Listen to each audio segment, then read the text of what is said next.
Colt M4A1. I got a lot to say, so let's get started.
So like I had said, I have a lot to say about the Colt M4A1 Socom.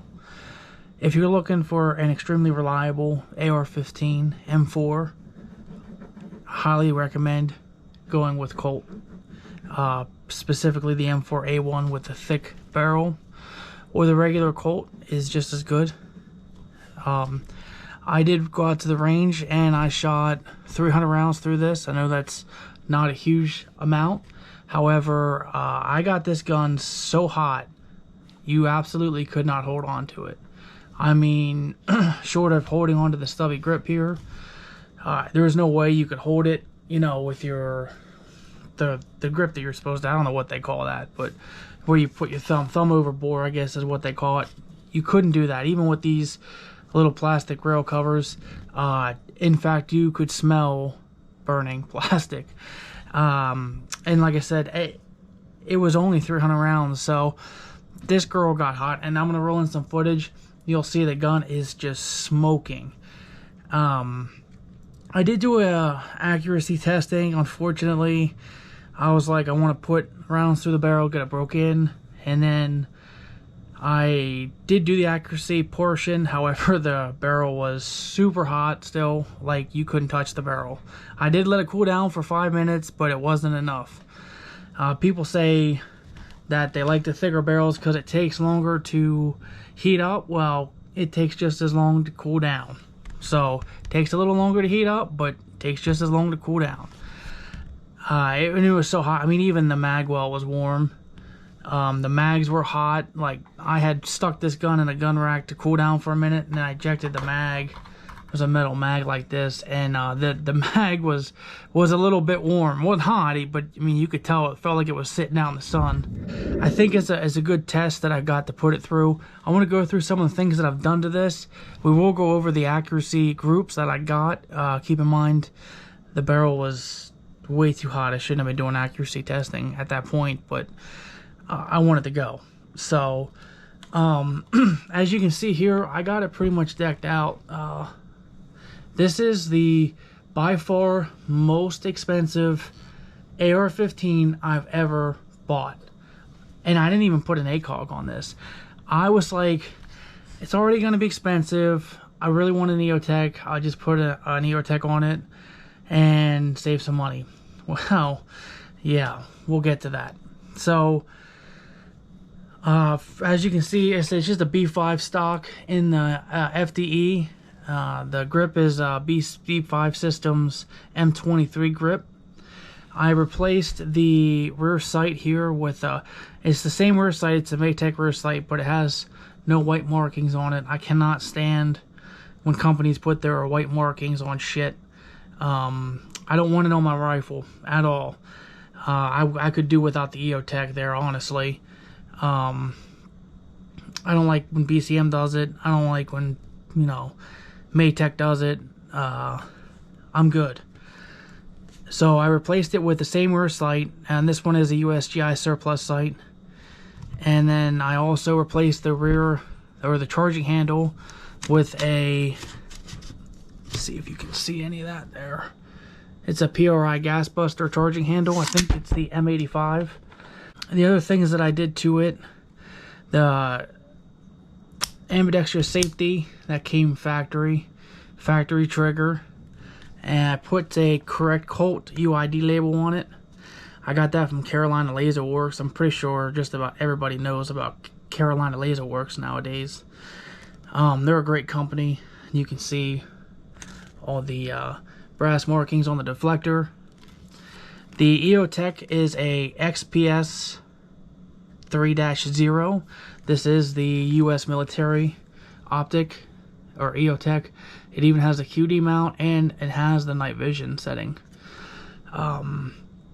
I had originally thought about getting a tan EXP or XPS 2-0 because it was a bit cheaper, but I decided I was going to go all out. EOTechs, I absolutely love them.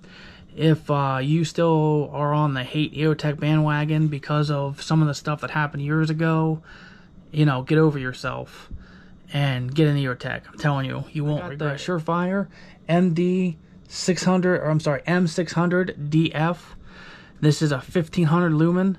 Comes with a rechargeable Surefire battery, and I have it topped off with the SR07 switch tape, and it has the click to hold and then the pressure pad here.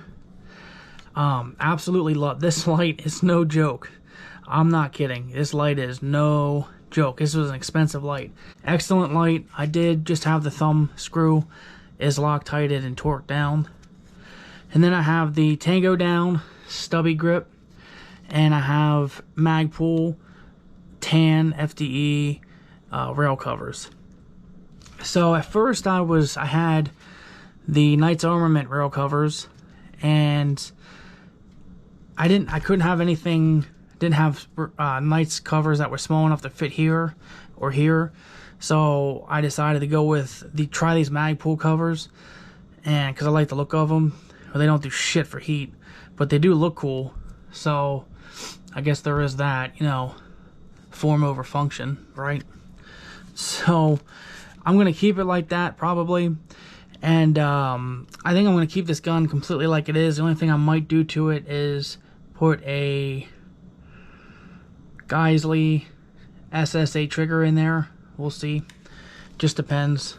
And then the 14.5-inch Colt barrel. If you didn't see my unboxing video, there's some of the markings. I do have an unboxing video of this, what it looks like out of the box. Like I said, I put 300 rounds through this gun, and no malfunctions. Well, I had one malfunction, and the problem with that was, I'm going to inlay some footage now. It choked hard on steel case ammo. This gun doesn't like steel. It was short stroking. In fact, it short stroked and then double fed. Then I had to try and remove the mag, and you'll see I had 2 rounds fall out. It was kind of a mess, honestly. I didn't buy this gun to shoot steel case ammo, but I know a lot of people are wondering, so I wanted to try it. My guess is this gun is gassed perfectly. As you'll see, it ejects to the 4 o'clock. These guns are supposed to eject to the 4 o'clock position, not the 2 o'clock position. So if your AR is ejecting to the 1-2 o'clock position and it cycles steel case, that's because your AR is massively overgassed. But I think the main issue with the steel case, this comes factory with an H2 buffer. I think the correct gassing and the H2 buffer, just in the low power of the steel case, just didn't quite allow it to cycle enough, because it would fire and eject. It just, I don't even know what the hell it was doing. You'll have to see the video, because it kind of picked up another round, kind of didn't. So I don't know. So I'm not sure what was up with that, but Not a big deal. Again, I didn't buy this gun to shoot steel case, and I could care less. So that was the only issue I had, was a steel case. I absolutely love this gun. I mean, this gun was so hot, and it just worked. It just functioned. I may change this grip out here because it did get so hot. I was holding it like this, and it just didn't really give me much control over the weapon. So we'll see about that. Let's pull this bolt carrier group out here once. So I'm not going to tear it down or anything, but I will give you a good look at it. It looks fine. I mean, obviously it's only 300 rounds. If you well, I forget what I was going to say, but it does look good. No issues with it. I wouldn't expect it to be. I did find out that these bolts are actually microbest bolts.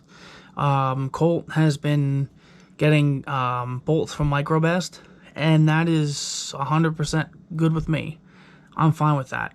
In fact, I think it's been that way for a long time. Not just since CZ took over. Microbest is a military contractor, OEM, bolt carrier manufacturer, and they're the best bolt carrier group manufacturers. Besides maybe Daniel Defense or LMT, and they may use microbest too, I don't know.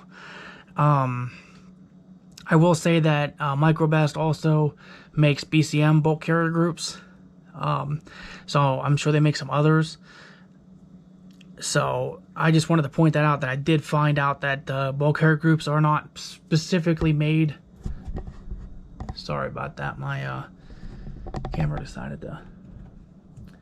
The bolt carrier groups are not specifically made by Colt.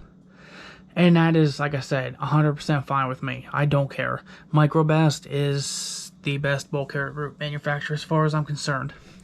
So, you can see I have a little chem light here. I just thought it was cool. I saw a picture of that on online when I was looking up M4 carbine rifles in the military, M4A1s. So, a couple things I forgot to mention in the unboxing. This safety selector here is cage coated on both sides. I think, yeah. It's definitely cage coated on this side. I can definitely see that. It's kind of hard to see. I'm not going to pull it off. But the selector's cage code marked. The side sling swivel is Colt cage code marked. The barrel is Colt cage code marked. Unfortunately, my upper receiver is not cage code marked. Not the end of the world. Something I would like to have, though. I mean, at this price point, everything else is cage coded except the upper. But it is a square forging, which I think is a typical Colt FN upper. So, I mean, that's cool. The other thing, I think that's all that I wanted to mention that I forgot to mention in the video. This front sight is not F-marked. I did mention that in the other video. However, it zeroed with no issues with the rear backup iron sight. This gun I definitely would bet my life on. This is my go-to gun for the foreseeable future. I don't think anything will ever surpass this. I absolutely love this gun. And I definitely think you should consider getting one if you're looking to get one now. What is this gun? It's an M4A1. I built this gun with all mil-spec parts. So everything on this gun has a cage code, not specifically, but B5 has been used for by the military for a long time. Grips are subjective. Anybody that basically runs a rifle can put whatever grip they want on, as long as your unit or whatever allows it. Tango down, we've all seen the stubby grips on the Block 2s, and we all know EOTech. Obviously, it doesn't have this on it, and the markings are a little different, but we all know the EXPS3 tan is the military optic, or at least Socom's optic. And these Magpul rail covers have been used again for Block 2. The Surefire Scout lights are not issued, but they have been bought and used. Those Enforce lights are I think they're enforced or something. Those are more common. Those are actually the ones that are issued.